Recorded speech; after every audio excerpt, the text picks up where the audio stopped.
Di sini kami dari kelompok 7 mata kuliah Hukum Penitensir kelas A BT 16 ingin membacakan atau ingin menjelaskan mengenai makalah kami dengan judul Penjatuhan Sanksi Pidana terhadap Pelaku Kejahatan Pembunuhan di Indonesia. Poin pertama, faktor-faktor yang mempengaruhi kejahatan dari berbagai macam aspek di kalangan masyarakat. Dorongan untuk melakukan suatu tindak pidana tentunya memiliki beberapa faktor-faktor tertentu. 1. Lemahnya pendidikan agama, moral, dan etika. 2. Faktor ekonomi. 3. Modernisasi yang menyebabkan pergeseran nilai-nilai kehidupan yang berkembang dalam masyarakat. Faktor-faktor penyebab pelaku melakukan kejahatan. 1.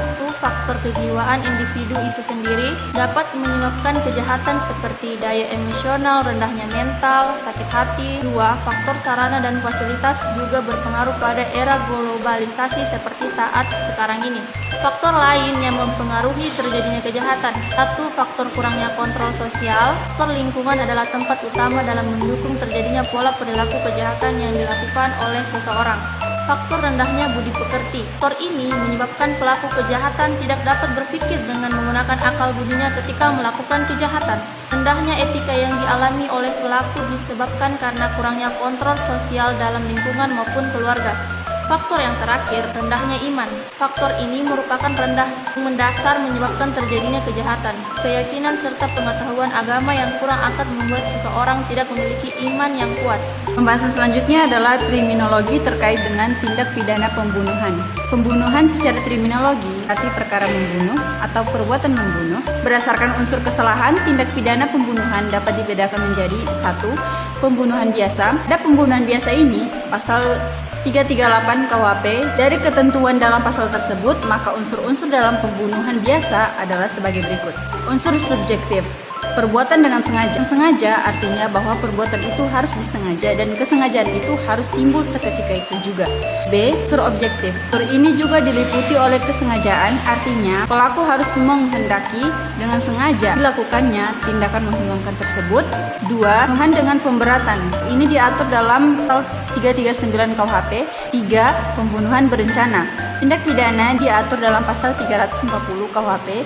Unsur-unsur pembunuhan berencana adalah unsur subjektif. Unsur objektif, jika unsur-unsur di atas terpenuhi, seorang pelaku sadar dan sengaja akan timbulnya suatu akibat tetapi ia tidak membatalkan niatnya, ia dapat dikenal pasal 340 KUHP.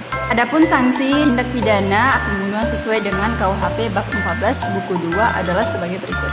A. Pembunuhan biasa diancam dengan hukuman penjara selama 15 tahun.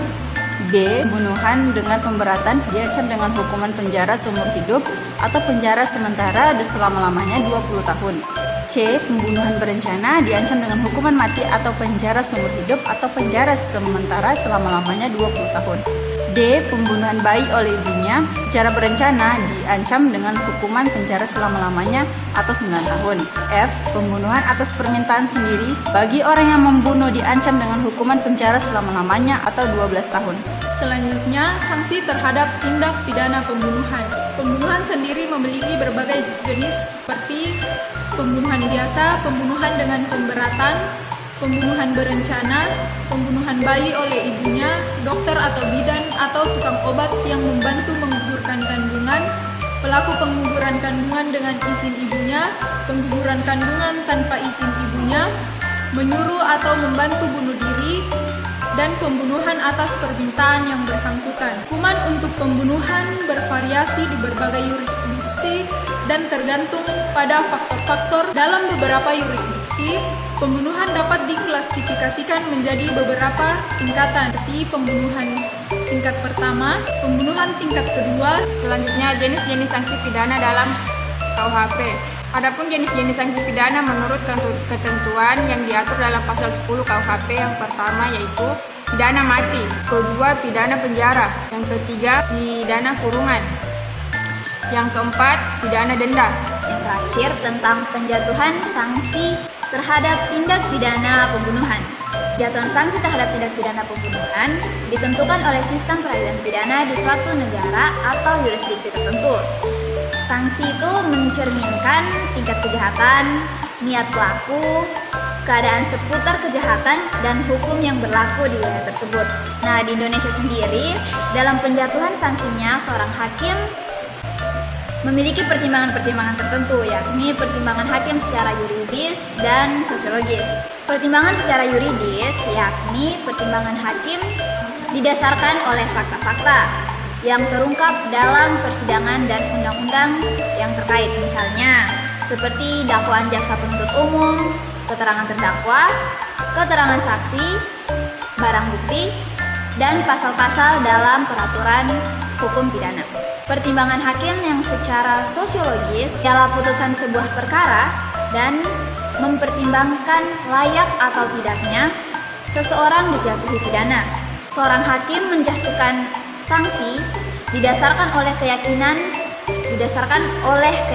maksud saya, dan tidak hanya berdasarkan bukti-bukti yang ada, dengan menekankan asas ius curia novit yang artinya hakim dianggap tahu akan hukum, dan juga asas fiat justitia et fiat mundus, atau yang dapat diartikan bahwa meskipun dunia ini runtuh, hukum harus tetap ditegakkan maksud saya. Oke, sekian dari kelompok kami. Wabillahi taufiq wal hidayah. Wassalamualaikum warahmatullahi wabarakatuh. Baik, kesimpulan dari materi ini adalah pembunuhan secara terminologi berarti perkara membunuh atau perbuatan membunuh. Sedangkan dalam istilah KUHP, pembunuhan adalah kesengajaan menghilangkan nyawa orang lain. Tindak pidana pembunuhan dianggap sebagai delik material bila delik tersebut selesai dilakukan oleh pelakunya dengan timbulnya akibat yang dilarang atau yang tidak dikehendaki oleh undang-undang. Dalam KUHP, ketentuan-ketentuan pidana tentang kejahatan yang ditujukan terhadap nyawa orang lain diatur dalam buku 2 bab 14 yang terdiri dari 13 pasal, yakni pasal 338 sampai pasal 350.